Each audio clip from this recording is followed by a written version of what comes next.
So hey guys welcome back to my video. आज की इस वीडियो हम क्लास 12 के चैप्टर नंबर 14 इकोसिस्टम के जितने पॉसिबल ट्रिक्स मैं बताना चाहता हूँ, जो नए स्टूडेंट उनको मैं बताना चाहता हूँ कि मैं इस चैनल पे स्पेशली आप लोगों को ट्रिक्स बताता हूँ। सब ट्रिक्स नहीं बताओ, जो पॉसिबल मेरे से बनता है। तो आपको खुद डिसाइड करना है कि आपको कौन सा चैप्टर ट्रिक से पढ़ना है। एंड अगर मेरे सारे ट्रिक्स के PDF चाहिए तो आप मेरे से कॉन्टैक्ट कर सकते हो। आपको मेरा नंबर भी डिस्क्रिप्शन पर मिल जाएगा। तो देखो, इकोसिस्टम इस चैप्टर में ज़्यादा ट्रिक्स नहीं है, लेकिन कुछ कुछ ट्रिक्स से ज़्यादा क्वेश्चन आए हुए हैं। और मैं ये पक्का बोल रहा हूँ कि अगर आप वीडियोस देखोगे, क्वेश्चन प्रैक्टिस करोगे तो कभी नहीं भूलोगे। तो पहला यहाँ है कि the component of the ecosystem are seen to function as a unit when you consider the following aspect. तो आपको कैसे याद रखना है? तो ऑब्वियस सी बात है, आपने ये चीज़ नोटिस किया होगा टीवी पे। तो जो हमारे घर में टीवी होता है उसमें सेटअप बॉक्स में देखा होगा डेन का सेटअप बॉक्स रहता है, और उसकी पेमेंट हमें करनी होती है। तो den payment, DEN den payment. D से आपको याद रखना डिकम्पोजिशन, ई से हो गया एनर्जी फ्लो, एन से न्यूट्रिएंट साइक्लिंग, और पी से productivity. Decomposition, energy flow, nutrient cycling और प्रोडक्टिविटी।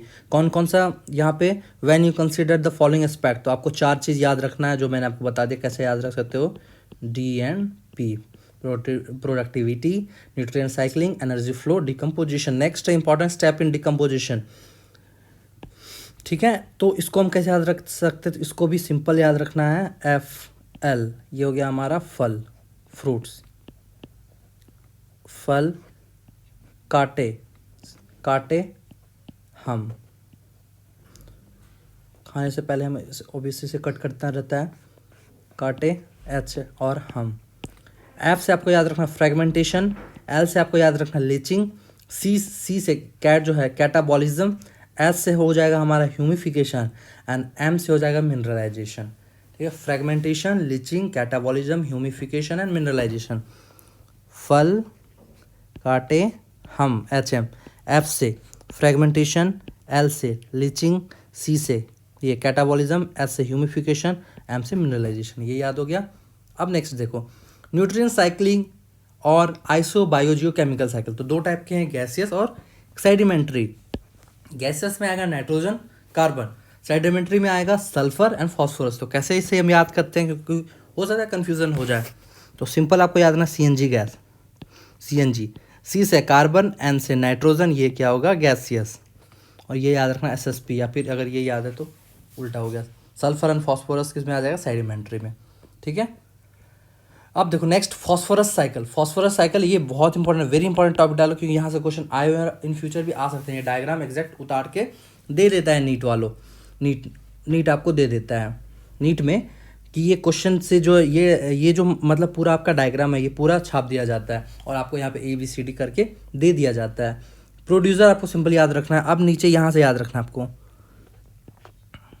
ये देखो rock, soil, rock mineral, soil solution, detritus, consumer. कैसे याद रख सकते हैं?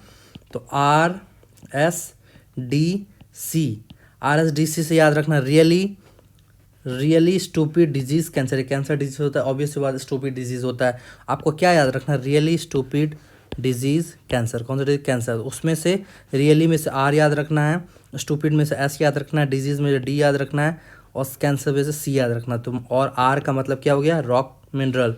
S से आपको याद रखना सॉइल सॉल्यूशन, D से डेट्रेटर्स और C से कंज्यूमर। ऐसे इसको याद कर सकते हो। अब ये डायग्राम है सक्सेशन का, प्राइमरी सक्सेशन का। तो सबसे पहले देखो फाइटोप्लैंक्टन, यहाँ पे कुछ नहीं, ये फाइटोप्लैंक्टन हो गया बेसिक, और सबसे लास्ट में ये फॉरेस्ट। ऑब्वियस बात है, इसको याद नहीं करना है। अब आगे हम कैसे याद रख सकते हैं? तो देखो submerged water plant stage. Plant stage, plant इसका मतलब प्लांट हो रहा है कहाँ पे हो रहा है? सबमर्ज, पानी के अंदर। यहाँ पे देखो प्लांट दिख रहा है आपको, ये यहाँ पे ये हो गया, ये दूसरा हो गया सबमर्ज। तीसरा का क्या नाम है? Submerged free floating plant. से क्यों? क्योंकि ये देखो सबमर्ज्ड है, सबमर्ज्ड पानी के नीचे यहाँ पे है। तो यहाँ पे ये आपको दिख रहा है, ऑब्वियस डायग्राम में दिख रहा है, मैं मार्क भी कर रहा हूँ। और फ्री फ्लोटिंग इसलिए है क्योंकि यहाँ पे देखो पानी के ऊपर भी फ्री फ्लोट हो रहा है यहाँ पे, इसलिए इसका नाम क्या हो रख दिया गया? Submerge free floating plant stage. अगर इसमें ये स्टेज मान लो ये है सबमर्ज प्लांट स्टेज, अगर यहाँ पे ये ऐसे हो जाएगा फ्री फ्लोटिंग, तो इसको हम क्या बोलेंगे? Submerge free floating. लेकिन अगर वही यहाँ पे ये यहाँ नहीं है, इसको हम क्या बोल दिया हमने? Submerge plant stage. इसी में मान लो ये नहीं होगा, मान लो ये नहीं है, इसको क्या बोलेंगे? सबमर्ज प्लांट स्टेज बोलेंगे, फ्री फ्लोटिंग नहीं। लेकिन अगर ये है तो इसको हम क्या बोलेंगे? Free submerge free floating plant stage. C हो गया। डी से अब आपको याद रखना, यहाँ पे देखो और भी पेड़ वगैरह आ गए, और भी यहाँ पे आ गए प्लांट्स वगैरह, मास मीडो में और भी बढ़ गए, और लास्ट में ये स्क्रब स्टेज बहुत सारे हो गए, और लास्ट में फॉरेस्ट हो गया। अब ये तीन को कैसे याद रखना है, इसको बोलते हैं रीड स्वैम्प, इसको बोलते हैं मास मीडो, इसको, और इसको बोलते हैं स्क्रब। तो कैसे याद रख सकते हैं, स्क्रब का एस, मास मीडो का एम, और रीड स्वैम्प का आर। तो आपको याद रखना है RMS value, root mean square value. आपने मैथ्स वगैरह में पढ़ा होगा। तो रूट मीन स्क्वायर का मतलब है आपको क्या याद रखना है, RMS, और आर से आपको याद रखना है रीड स्वैम्प, एम से याद रखना है मास मीडो, एस से याद रखना है आपको स्क्रब। RMS, लास्ट में हो गया हमारा फॉरेस्ट। ऐसे करके आप इसे याद कर सकते हो। ठीक है, तो इस चैप्टर में इतना ही था। तो आई होप कि ये वीडियो पसंद आया होगा। अगर वीडियो पसंद आए तो प्लीज चैनल को लाइक करना, शेयर करना, सब्सक्राइब करना। Thank you.